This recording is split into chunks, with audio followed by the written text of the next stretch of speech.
Welcome to Forge Within. This is where we talk about the internal wars, the quiet disputes that stop you from becoming who you need to be. Today's directive is simple, uncomfortable, and unavoidable: no one is coming. That statement is not meant to shock you. It is meant to remove a quiet assumption that shapes most people's behavior without them noticing. The assumption that something external will arrive and force change. A clearer signal. More confidence. Better timing. None of that is coming. In real life, this plays out quietly. Alex understands that nothing will arrive to push him forward, so he moves even when the moment feels wrong. Jordan believes progress will make more sense later, once things line up. Jordan is not lazy or incapable. Jordan is waiting for permission that never appears. No one is coming means there will be no interruption that corrects your habits for you. No moment where action suddenly feels obvious or easy. The conditions you think are missing are not missing. They are simply not required. You can see this in small choices. Alex takes responsibility for starting before he feels ready and adjusts as he goes.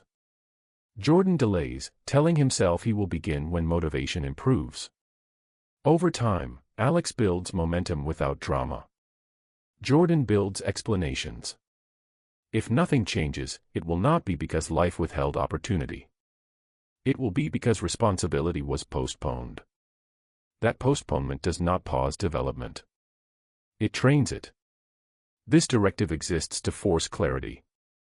Either you accept that progress depends on you, or you continue living as someone who waits to be moved. Waiting often disguises itself as preparation. It feels thoughtful. It feels controlled.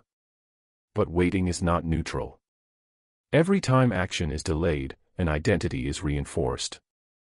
An identity that depends on circumstances instead of decisions. You may recognize this pattern.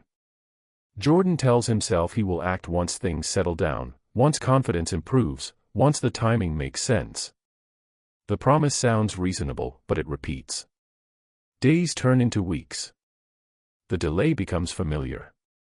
Alex handles the same discomfort differently. When resistance appears, Alex moves in small, imperfect ways.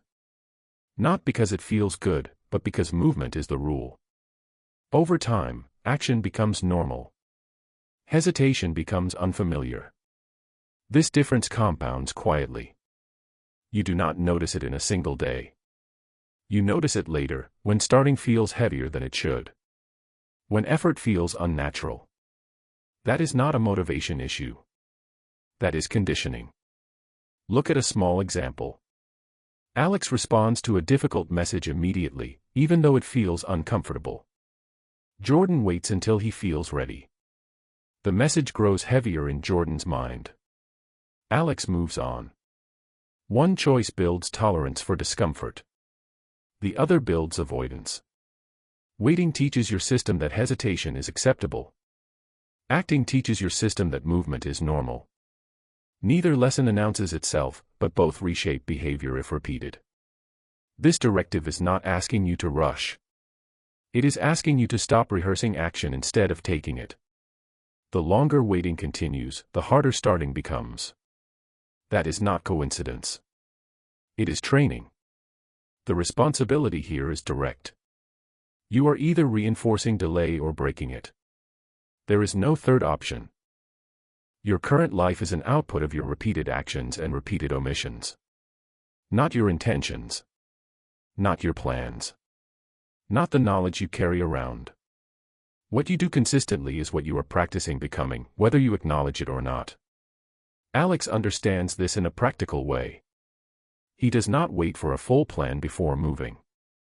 He starts, adjusts, and continues. The actions are small, sometimes unimpressive, but they happen daily. Over time, those actions teach him that he is someone who follows through. Jordan approaches life differently.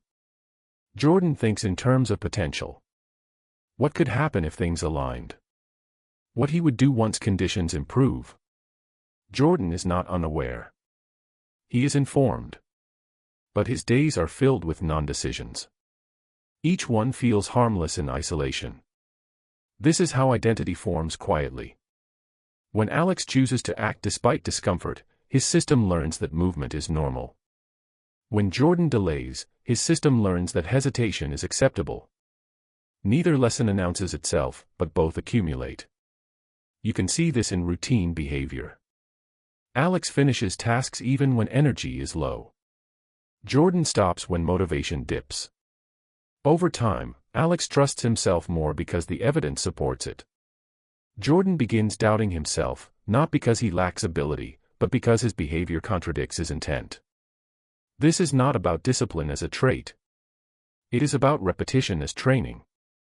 The version of you that exists today is not an accident. It is the result of what you have been practicing. If you continue postponing action, you are practicing delay. If you act consistently, you are practicing reliability.